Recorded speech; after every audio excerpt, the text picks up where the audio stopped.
दोस्तों नमस्कार। SN glory YouTube channel में एक बार फिर से आपका स्वागत है।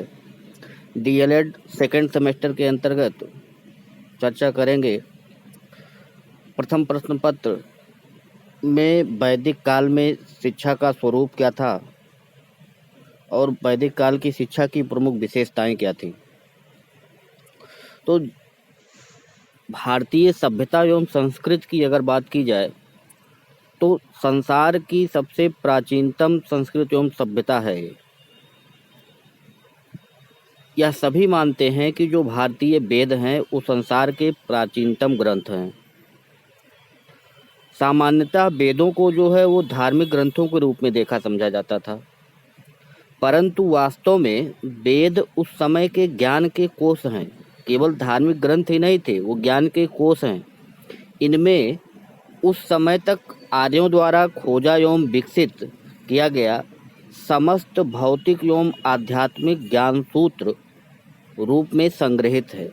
जो भी आर्यों के द्वारा उस समय तक जो भी ज्ञान खोजा गया, जो भी कुछ विकसित किया गया, वो सूत्र के रूप में उन वेदों में संग्रहित किया गया है। परंतु वेदों की रचना कब हुई और किन विद्वानों ने की, इस पर विद्वानों का एक मत नहीं है।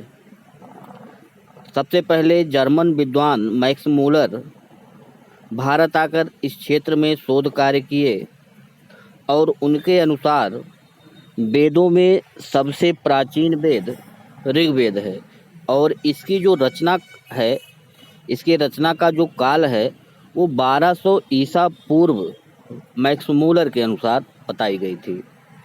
तो इस प्रकार हम देख रहे हैं कि जो वैदिक कालीन शिक्षा है या जो वैदिक काल है वह संसार का सबसे प्राचीनतम शिक्षा व्यवस्था है, शिक्षा प्रणाली है।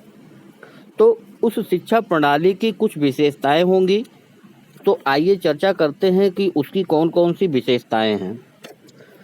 सबसे पहले हम वैदिक कालीन शिक्षा के प्रमुख अभिलक्षण या विशेषताओं के बारे में चर्चा करेंगे और उसमें भी सबसे पहले शिक्षा का अर्थ, उस समय शिक्षा का अर्थ क्या था, इसकी चर्चा होगी। तो वैदिक काल में शिक्षा शब्द का प्रयोग जो होता था वो ज्ञान, विद्या, विनय और अनुशासन के पर्याय के रूप में किया जाता था। ज्ञान, विद्या, विनय और अनुशासन के पर्याय के रूप में किया जाता था और इन रूपों में भी संकुचित और व्यापक दोनों अर्थों में प्रयोग किया जाता था। तो संकुचित अर्थ में कब प्रयोग किया जाता था और व्यापक अर्थ में कब प्रयोग किया जाता था, अगर इसकी चर्चा किया जाए तो सामान्यतः बच्चों को परिवारों में विद्यारंभ संस्कार और गुरुकुलों में उपनयन संस्कार के बाद विभिन्न विषयों में दिए जाने वाले ज्ञान एवं कला कौशल में प्रशिक्षण को ही शिक्षा कहा जाता था उस समय। तो अगर संकुचित रूप इसका देखा जाए तो विद्यारंभ संस्कार होता था, उसके बाद बच्चा घर में ही शिक्षा ग्रहण करता था। उपनयन संस्कार होता था, उसके बाद बच्चा गुरुकुल में प्रवेश करता था जिससे उसको उच्च शिक्षा की प्राप्ति होती थी। तो यह तो हो गया एक विद्यालय में दिया जाने वाला, अर्थात यह संकुचित शिक्षा का रूप था। अगर हम व्यापक शिक्षा की बात करें, व्यापक अर्थ में बात करें, तो जब उच्च शिक्षा पूरा करके उस समय बालक गुरुकुल से छुट्टी पाता था तो वहाँ पर एक समारोह आयोजित किया जाता था जिसका नाम होता था समावर्तन समारोह। और इस समावर्तन समारोह में गुरु जो है वह शिष्यों को एक उपदेश देता था कि स्वाध्याय में कभी आलस्य मत करना, स्वाध्याय में कभी भी आलस्य मत करना। इसका अर्थ यह निकलता है कि जब बच्चा अपनी उच्च शिक्षा पूरी करके और घर आना चाह रहा है, घर आ रहा है, तो उस समय उसको यह जो उपदेश दिया जाता है कि स्वाध्याय में कभी आलस्य मत करना। इसका मतलब कि शिक्षा जो है वह जीवन भर स्वाध्याय द्वारा ज्ञानार्जन किया जाता था उस समय। तो यह जो है वो शिक्षा का व्यापक अर्थ होता है। तो आपने देखा कि शिक्षा को वहाँ भी दो अर्थों में, जो घर पे शिक्षा दी जाती थी या गुरुकुलों में शिक्षा दी जाती थी, वह शिक्षा का संकुचित रूप था, और जो उच्च शिक्षा पूरी करने के बाद जब बच्चा घर आता था तो जो उपदेश उसके गुरु द्वारा उसको मिलते थे कि जीवन भर आपको स्वाध्ययन करना है, यह उस समय शिक्षा का व्यापक अर्थ होता था।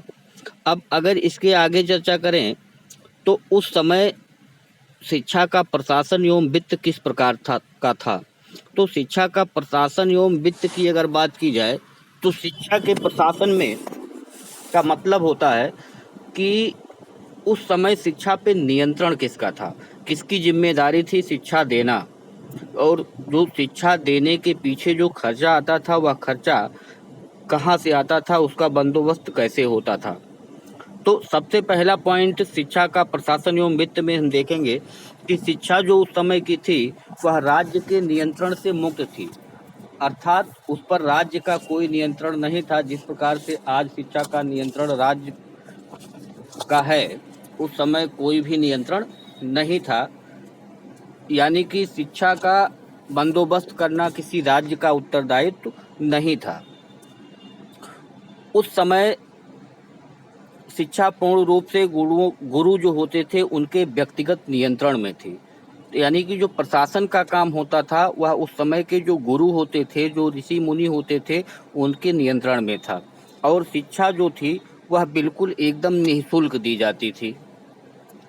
अब आय के स्रोत क्या थे? अगर राज्य का कोई भी नियंत्रण नहीं था, राज्य का कोई लेना देना नहीं था, शिक्षा निःशुल्क थी, तो वित्त कहाँ से आता था? तो जो वित्त आता था वो आय के स्रोत जो थे वो दान, भिक्षा और गुरु दक्षिणा थी। दान का मतलब ये होता है कि उस समय जो राजा महाराजा या बड़े लोग जो थे वो शिक्षा व्यवस्था के लिए कुछ अपने स्वेच्छा अनुसार कुछ दान करते थे। जो गुरुकुल में रह करके बच्चा अध्ययन करता था वह नियमित रूप से पास के करीब के गांवों में जाता था और भिक्षाटन करता था, जो उससे भी कुछ आय होती थी। और जब शिक्षा पूरी हो जाती थी तो बच्चा कुछ गुरु को गुरुदक्षिणा के रूप में देता था। तो ये तीन जो थे मुख्य रूप से आय के स्रोत थे, दान, भिक्षा और गुरुदक्षिणा।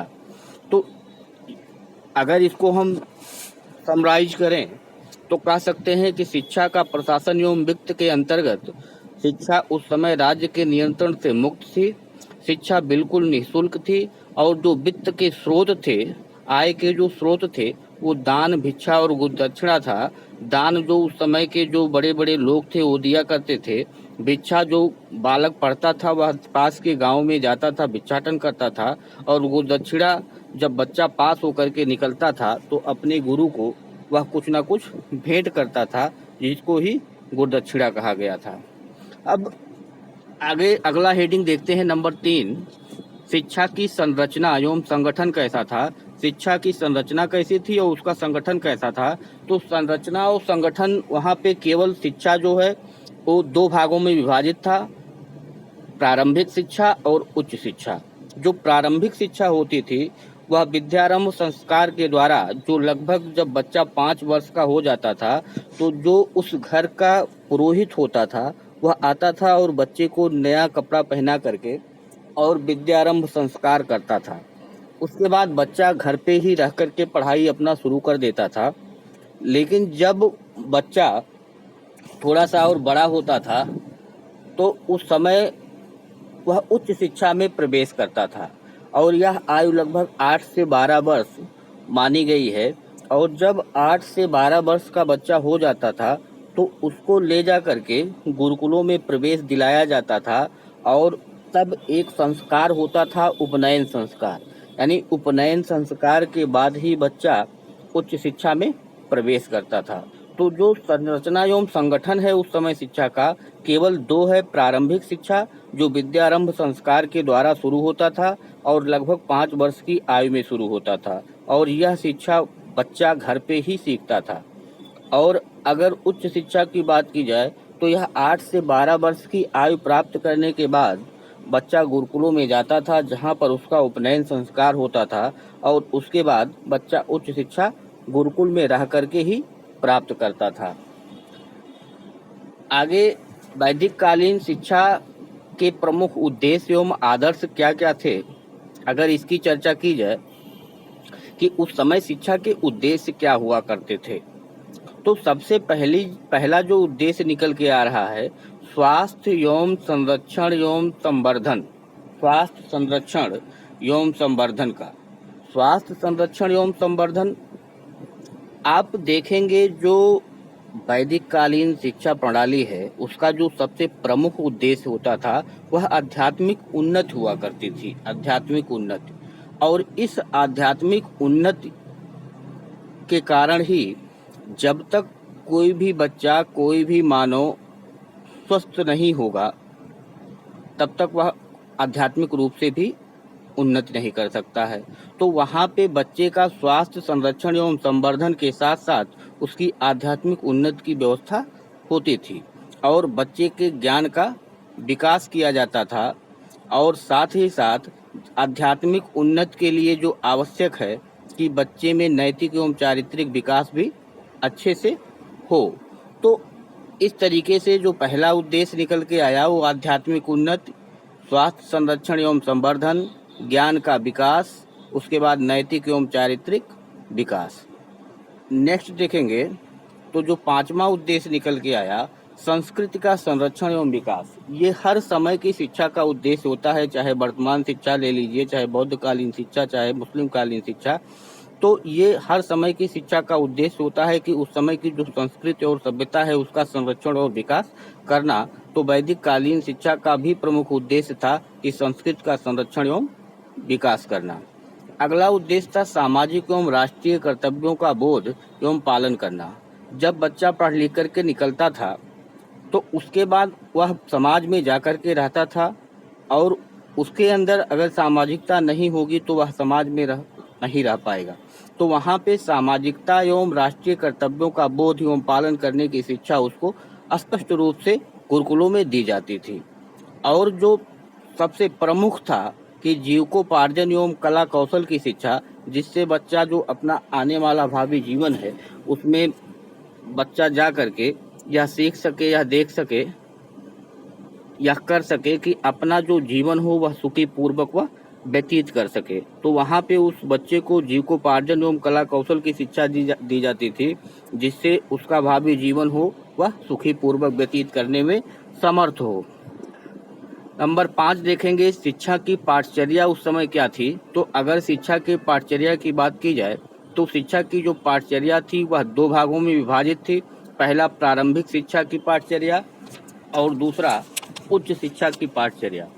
तो प्रारंभिक शिक्षा की जो पाठचर्या थी उसमें भाषा, जो प्रारंभिक शिक्षा की पाठचर्या थी उसमें भाषा, व्याकरण, छंद शास्त्र और गणना का सामान्य ज्ञान और उसके अलावा जो सामाजिक व्यवहार एवं धार्मिक क्रियाओं के प्रशिक्षण होते थे उनको स्थान दिया गया था, जिससे बच्चा, उसको उतनी शिक्षा दी जाती थी घर पर कि जिससे बच्चा गुरुकुल में जाकर के प्रवेश ले सके और वहाँ पे वह अच्छे से पढ़ाई कर सके, अच्छे से शिक्षा प्राप्त कर सके। अब दूसरा जो स्तर था उच्च शिक्षा का, उच्च शिक्षा में 2 प्रकार के पाठ्यक्रम होते थे, एक अपरा होता था, एक परा होता था। अपरा का मतलब लौकिक, लौकिक का मतलब भौतिक से होता है, जो इस समय जो संसार है। तो भौतिक संसार में जो कुछ हमको सीखना है, जो कुछ हमारे आने वाले समय में घटित होने वाला है, या हम अपना जो जीवन है वह बहुत अच्छे से कैसे व्यतीत कर पाएंगे, सुखी जीवन कैसे व्यतीत करेंगे, इसके लिए जिस शिक्षा की आवश्यकता होती थी वह पाठ्यक्रम में सम्मिलित होता था। और इसमें हिंदी, गणित, अंग्रेजी, विज्ञान, लगभग सारे विषय की शिक्षा इसी अपरा वाले में या लौकिक शिक्षा में दी जाती थी। जो ये परा या अलौकिक शिक्षा है ये पूर्णतया धार्मिक शिक्षा होती थी और इसके अंतर्गत वेद, वेदांग और उपनिषद की शिक्षा दी जाती थी। तो जो ये अलौकिक था, अलौकिक में वेद, वेदांग और उपनिषद की शिक्षा दी जाती थी, धर्मशास्त्र, नीति शास्त्र और ईश्वर भक्ति से संबंधित। यानी कि यहाँ पे जो भी शिक्षा प्रणाली थी, जो भी शिक्षा का पाठ्यक्रम था वो धर्म से संबंधित ही था और उसका जो मुख्य उद्देश्य था कि उसको परम अनुभूति की प्राप्ति करना है। तो शिक्षा के पाठ्यक्रम में अगर देखें तो प्रारंभिक शिक्षा और उच्च शिक्षा दो रूपों में विभाजित था। प्रारंभिक शिक्षा में वही शिक्षा दी जाती थी जिससे बच्चा गुरुकुल में जा करके प्रवेश ले करके और शिक्षा ग्रहण कर सके। उच्च शिक्षा की जो व्यवस्था थी, जो पाठ्यक्रम था, वो दो रूपों में था, एक अपरा था, एक परा था। अपरा में जितने भी विषय होते हैं, हिंदी, गणित, इतिहास, भूगोल, अर्थशास्त्र, नागरिक शास्त्र, व्यावसायिक शिक्षा, जो भी था वो अपरा के अंतर्गत दिया जाता था। और परा के अंदर वेद, वेदांग और उपनिषदों की शिक्षा दी जाती थी जिससे उसके आध्यात्मिक जो शिक्षा हो उसको बल मिले। नेक्स्ट देखेंगे कि वहाँ पे शिक्षण विधियाँ कौन कौन सी थी। तो शिक्षण विधियों की अगर चर्चा की जाए तो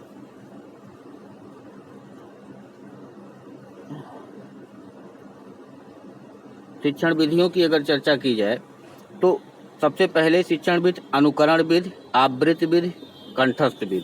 अनुकरण माने जैसा गुरु उनके बोलते थे वैसा ही उनको करना है। आवृत्ति माने बार बार करना है। और कंठस्थ माने उसको याद कर लेना है। व्याख्या और दृष्टांत विधि यानी उदाहरणों के द्वारा व्याख्या करना। कथन, प्रदर्शन एवं अभ्यास विधि। प्रदर्शन विधि माने पहले गुरु करके दिखाता था और उसके बाद बच्चे उसी पे अभ्यास करते थे। प्रश्नोत्तर, वाद विवाद और शास्त्रार्थ विधि भी था।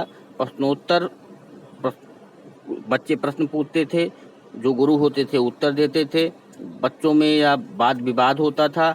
और शास्त्रार्थ का मतलब होता है कि दो पक्ष बना करके और दोनों में जो शिक्षा है उसको जांचा जाता था कि किसका कहाँ तक शिक्षा अनुभव है।